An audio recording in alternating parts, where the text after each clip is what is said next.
Hello, Wonderhussy here, back in fabulous Las Vegas, where you probably already know I lived for 21 years and made my living as an artistic nude model. That's right, I said nude model, as in modeling in my birthday suit. As a matter of fact, that's why I call myself Wonderhussy to this day, because I worked as an artistic nude model. A lot of people thought I was a hoe, and well, I got tired of defending myself, and I thought, well, if you think I'm a hussy anyway, I'll just be the best damn hussy there is, the wonderhussy. Anyway, you're probably wondering why I'm telling you all of this while standing in the middle of the street in downtown Las Vegas. And, well, that's because this is where I operated, okay? My business model was, if you hired me for the day, I would come pick you up at your hotel at 10 o'clock in the morning, and then I would drive you to 3 different locations out in the beautiful desert surrounding Las Vegas and pose nude at each one, and then bring you back to your hotel at 6 p.m. 8 hours, I charged $500, and I did it for 10 years. Hey, photographers! Are you coming to Vegas? That's right.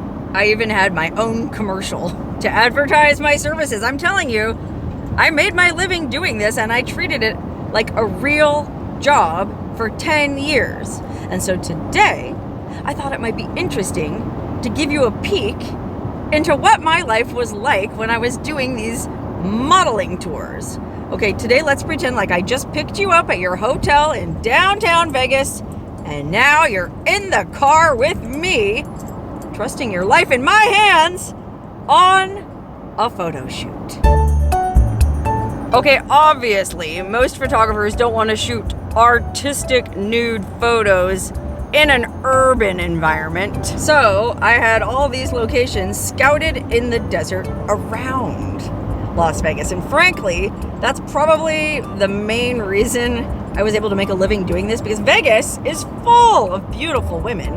Plenty of women way more beautiful than me. I'm not built to be a model. I mean, I'm flat-chested, and I always say I'm built like a penguin. I have a long torso and short little legs.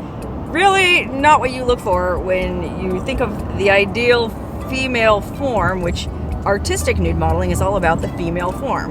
But I was able to make a living doing this because of 2 things. Maybe 3 things. 1, I didn't have any tattoos, and depending on how you feel about tattoos, well, a lot, or in my experience, most artistic photographers preferred a model with no tattoos. Secondly, even though I'm flat-chested, at least I don't have fake boobs. A lot of artistic nude photographers preferred a natural figure, even if that means an ironing board. And third, and I think probably the main reason why I got as much business as I did, is I ain't scared. I ain't scared or lazy. I'll take you out to the middle of nowhere and get naked for an entire day. Well, most other models in Las Vegas would never dream of doing that, and so I pretty much had the whole market to myself, because a lot of photographers wanted to shoot photos in iconic Western settings like this place. Oh my God. This is so depressing, and is frankly one of the many reasons I'm glad I'm not doing these photo tours anymore. This is the site of an old abandoned gold mine called the Southern Nevada Mine. Creative, I know. But anyway, back when I was modeling, there used to be this really cool building right there on that flat area. I don't know if it was like a mill, but I do know 2 things. 1, it's totally gone now, and 2, it was an awesome place to shoot photos because it was one of those really old, rusty, weathered buildings. You know, that kind of weathering that only comes from being out in the elements year after year, and it can't be faked, and That's why people spend so much money on those coffee tables made out of old barn wood. Well, it was the same thing with this old shack, and I can't believe it's gone. Well, actually I can, because every time I came out here, it was falling more and more apart. This was actually one of the very first places I ever posed for nude photos. And actually, I just realized something. If I keep saying the words nude photos, this video is gonna be demonetized. So from now on, I'm just gonna say naked pics. Anyway, this was the site of one of my first ever naked pics shoots, and I took countless photographers here over the years. But I sort of figured this would eventually happen because, like I said, every time I brought a photographer out here, this place had fallen more and more apart. And I knew, or I figured, that one day I would drag a guy all the way out here to find nothing but a pile of rubble. And wouldn't that have been a real bummer for both of us? And the irony isn't lost on me, or I guess the metaphor of this crumbling old building falling apart definitely brought to mind my own crumbling physicality. You know, as the building fell apart, so did my face. But I just kept my fingers crossed and kept coming out here because it's such an awesome place to shoot. I mean, it's right off the highway, very easy access, but it's sort of tucked behind this hill here. So even though there's all this traffic going by on the highway, they don't see you. I mean, I can't tell you how many times I was sitting buck naked in the window of that old weathered wooden building, and big rigs drove right by on the highway and never knew I was there.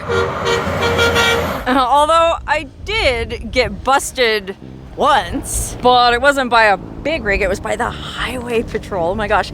I only got busted twice in all the 10 years that I did this, and once was at Valley of Fire, and you can watch that video where I talk all about that. But the other time was here. I was doing a shoot with this photographer who's from down south, Alabama or someplace. He had a real thick southern accent, and so we're in there in this old shack doing our photos, and then out of nowhere, we didn't hear him come up. This highway patrol officer just comes like walking onto the set, and he goes, "What are you guys doing?"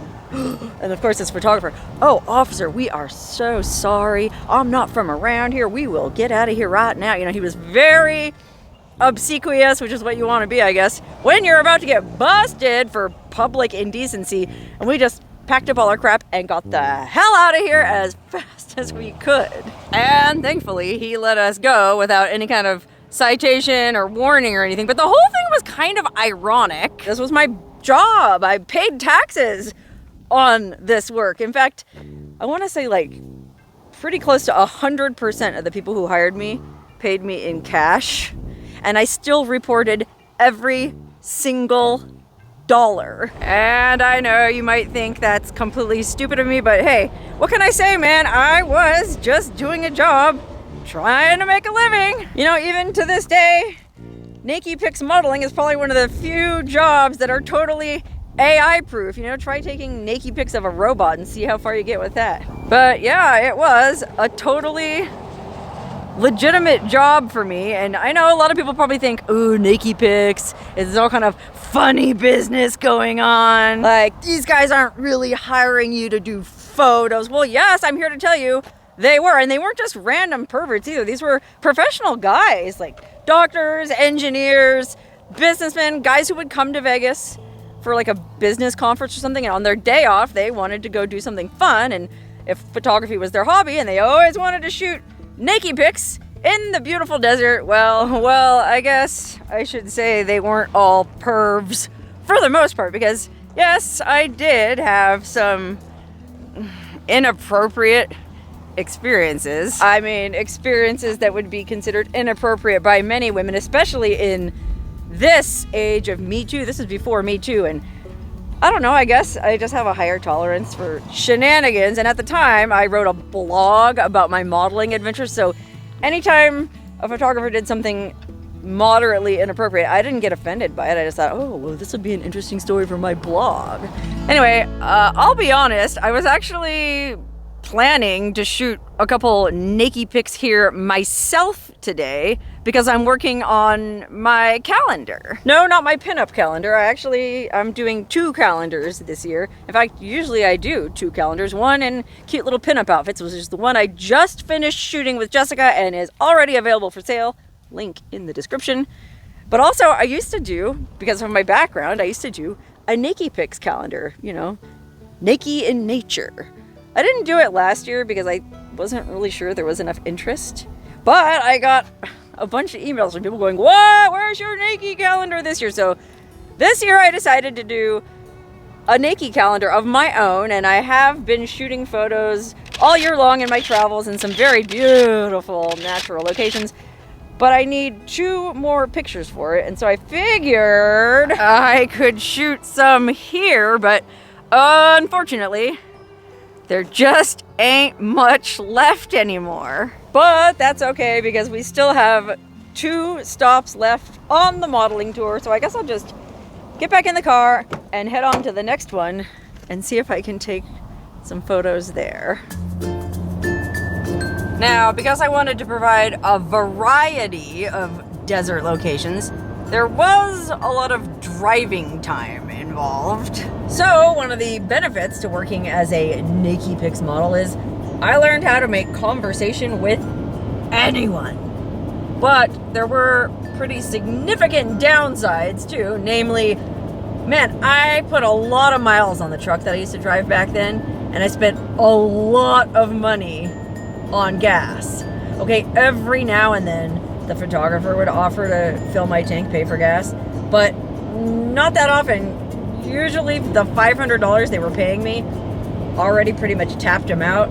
And so, yeah, I spent a lot of money on gas, and I put a lot of wear and tear on my truck and also my psyche, okay? Working as a model can be gratifying to your ego. I mean, you have all these guys telling you how beautiful you are, and you're getting all these beautiful photos, but at the same time, you're constantly looking in the mirror, at least I was, constantly looking in the mirror, noticing every new dent and ding, every new wrinkle, and that's not healthy for anyone. But there were a few benefits to working as a naked pics model, and being able to make conversation with anyone is one of them. I'm also comfortable being naked in front of anyone at any time, which I guess you could call a benefit, and I don't have to worry about ever getting blackmailed. You know, most people live in fear of naked pics being leaked to the media.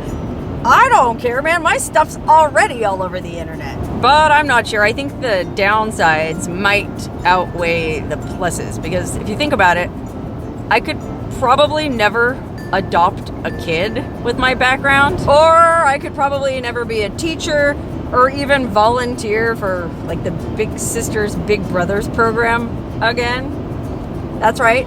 I used to volunteer as a big sister, but I doubt they would even let me in that program with my background. And also, in my experience anyway, I found it was really hard to date while working as a naked pics model, because like my boyfriends were usually insecure, jealous.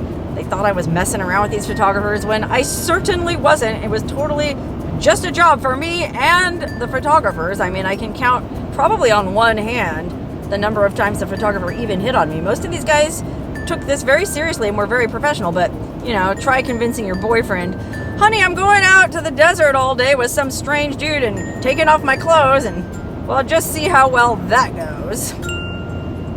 Anyway, here's the next location. Now, I suppose I should note that I'm very casually dressed, and you might think, well, what difference does it make? You're doing naked pics. You're not wearing clothes anyway. Well, yeah, but I had to wear something to get here, and it's important when you're taking naked pics not to wear anything tight that can leave lines on your body. Like, you know, if you have an elastic waistband on a pair of pants, well, it'll leave a mark. And you don't want any marks when you're taking naked pics. So I would generally wear something Really simple and loose fitting, like this wolf dress. Well, actually, I think this was like a double XL t-shirt, like one of those t-shirts they sell at truck stops to big fat truckers. But some chick on Etsy got the idea to buy them and sew them into these little dresses. And one of my favorite photographers actually gave me this dress for a photo shoot, and it became one of my go-tos because not only does it not leave lines on my body, but I can also take it off and put it on real fast. I actually would just whip this thing off without a moment's notice. Like, the guy would be turned around fiddling with his camera once we got to the place we were going to do a picture, and by the time he stood up and turned around, whoopsie, I'd be standing there starkers. And I don't know what these guys expected me to do, like a, shy little striptease and like, take my clothes off one piece at a time. I don't know, but I will say that every time that photographer stood up and saw me naked, it was like, almost like I had put on this suit of force field, like I was protected by some invisible shield. I'm not kidding. A lot of people would tell me when I was doing this, gee, Wonderhussy, aren't you scared? It's so dangerous coming out here to the middle of nowhere with strange men and then taking your clothes off and having them photograph you? I mean, aren't you afraid you're gonna be murdered? And it is true, we're pretty far out here in the middle of nowhere where no one can hear you scream. But that goes both ways. When people would say that to me, I would tell them to flip the script and look at it from the photographer's point of view. Okay, most of the guys who hired me weren't from around here. They had no idea where I was taking them out into the middle of nowhere where there's no cell signal, and they had pockets full of cash to pay me with and a lot of expensive photo gear. It would have been just as easy for me to take advantage of them. I could have had a group of guys waiting out here to beat them up, steal all their money, take all their expensive gear, and then leave them out here in the middle of nowhere for dead. And as a matter of fact, more than once after we got out here, so a lot of times I would come here first, just depended. But if I came here first, it takes about an hour to get out here. And so we're chatting along the way in the car and we've built up a rapport and we get here. And by now the photographer knows that I'm not gonna kill him and steal all his money. And so there was a couple times where the guy said, hey, let me call my friends real quick and tell them I'm okay, because they were worried about me. I'm not sure how that worked since there's no cell signal here. Maybe we were at a different location when that happened, but that happened at least twice, and it just goes to show that guys were just as much afraid of me as I was of them. And I think, going back to what I was saying about my invisible force field, I think there is a kind of strange power in nudity, at least on the part of a woman. Anyway, I learned enough about photography when I was working as a model that I feel like I could probably take pretty good photos myself. So let me set up my tripod and see if I can get a photo for my calendar. I don't know. What do you think? Anyway, overall, doing these modeling tours was a pretty good way to make a living. I mean, I got to be outdoors in beautiful nature, I got to make my own schedule, and I got to spend a lot of time exploring, looking for interesting new places to pose. Remember, I was constantly on the lookout for new abandoned buildings in case the ones I was using ended up collapsing into a pile of rubble. And so that exploring, looking for new places, is kinda what led me to starting my YouTube channel. So if it was so great, then why did I quit? Well, for one thing, I was getting too old. But even more than that, I was getting bored. I had like 5-6 different locations that I would use. But it was the same 5 or 6 different locations, the same corny outfits, the same corny poses. In fact, I can't tell you how many different photographers, when we were driving along one of these long, lonely desert roads, would go, oh, hey, I have an idea. Why don't you put on a pair of high heels and stand at the side of the road, naked, pretending to hitchhike? Okay, I think Madonna did a picture like that in her book, and that's where these guys must have gotten the idea. But, every time one of these guys would suggest that to me, I'd have to go, oh my gosh, what a funny idea! like act like it had never been proposed before.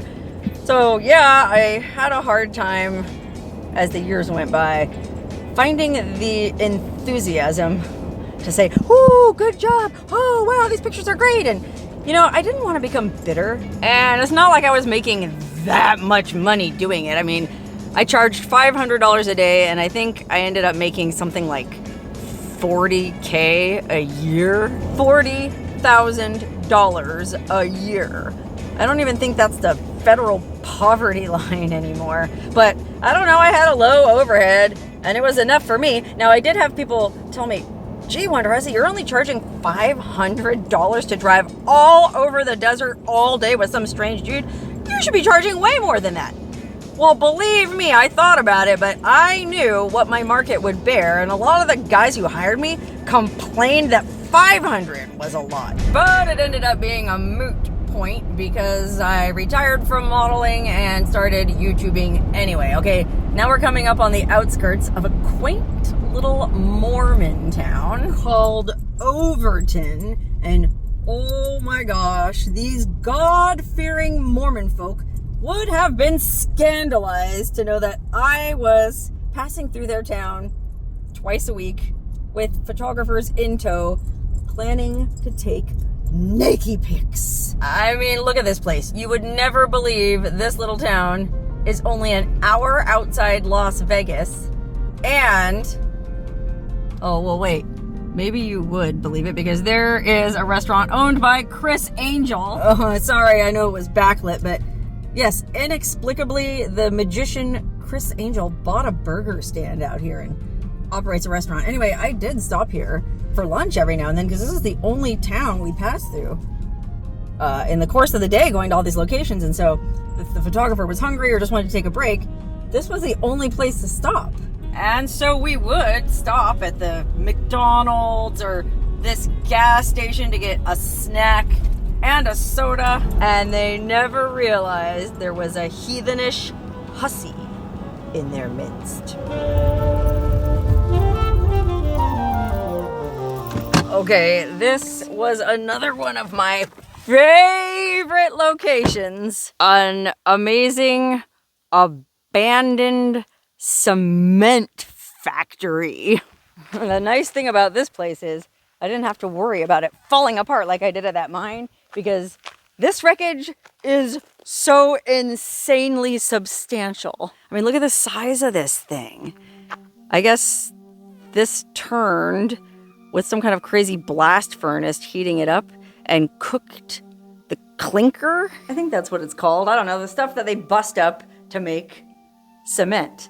Oh my God, this is, even now being here, and I haven't been out here in several years, it's amazing. I did a lot of very artistic nudes in this rotary kiln. It used to be lined with beautiful fire brick, but unfortunately the ravages of time and vandals have taken their toll. Just like at the old abandoned mine, I can see what happens when the years pass. Ugh, enough thinking about that. Anyway, I wasn't the only one to find this location absolutely amazing. One time I brought a photographer out here and we stumbled on a movie shoot, and it was an adult gay movie shoot going on over there in that building. They had it painted to like a gas station, and I guess they had some storyline about a gay gas station in the middle of nowhere. I don't know. Anyway, I just think it's such an amazing location, because where else do you have these ginormous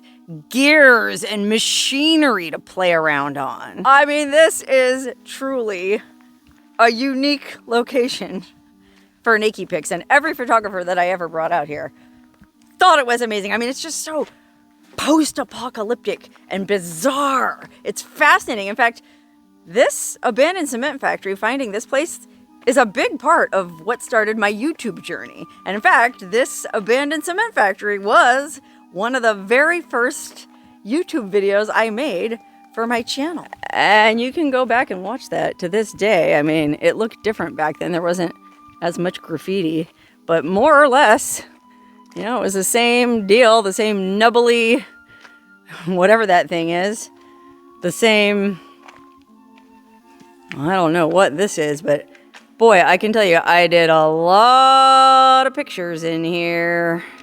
In the good old days, before all these pillars were covered in graffiti. But as amazing as this place was for doing photo shoots, I thought it was even more amazing for YouTubing, because the story here is just absolutely wild. Okay, I guess what happened here is this cement factory was cranking out cement at the height of the housing boom in Las Vegas, you know, back in the early 2000s. Like, they couldn't build houses fast enough, and so this place was making all the cement they needed down in Vegas. But because it was way up here on the outskirts, I guess there wasn't as much governmental oversight, and so they were able to just belch pollution into the air. Apparently there was like this huge cloud of dust or smoke or something over that beautiful, quaint little Mormon town we just passed, pretty much 24/7, 365. But then eventually OSHA did crack down on this place, not just because it was grossly polluting the air, but also because one of the employees died. I can't remember which one, but on one of these doors, there was handwriting. Somebody was keeping a tally, kind of like a daily log, and one of the days said something like, October 3rd, 2008. Dave Sosa died today. I can't remember where exactly it was, and frankly, the door that it was written on might have been torn out by vandals anyway, because this place is a disaster. I mean, I guess kind of a beautiful disaster, but also, in a way, kind of sad. Like that first mine we went to. Remember I was saying, every time I went out to that first mine and saw it falling more and more apart, it was sort of a reminder of my own mortality, that I too would one day end up a busted pile of ruins. You know, ashes to ashes, dust to dust. So yeah, finding this abandoned cement factory actually turned out to be life-changing for me. And not just because it gave me one more new location to shoot at, so I wasn't going to the same dang dilapidated mine over and over again. No, this also led me to a new career. I started YouTubing pretty much directly as a consequence of finding this place. You know, I started getting more and more into the exploring and looking around the desert for new places to take naked pics, and less interested in the modeling. And then eventually I transitioned to just doing YouTube full time and not modeling at all anymore. And the grand irony of all of that is I actually make more money now doing YouTube fully clothed than I ever did taking naked pics. Okay, I'm not saying I'm rich. Remember, I said I only made about $40,000 a year as a model, but I do make more money as a fully, or at least semi-clothed YouTuber than I ever did dragging guys out to the middle of nowhere day after day, dropping trow and posing for some pretty cool photos. And some of these photos were pretty dang cool.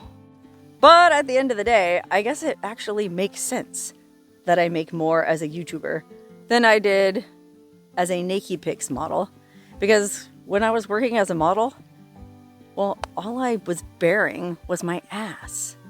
But here on YouTube, I'm bearing my soul. Oh, what a way to wrap up this video. Well, I have to wrap it up anyway because the sun is setting fast and it is going to be cold and dark.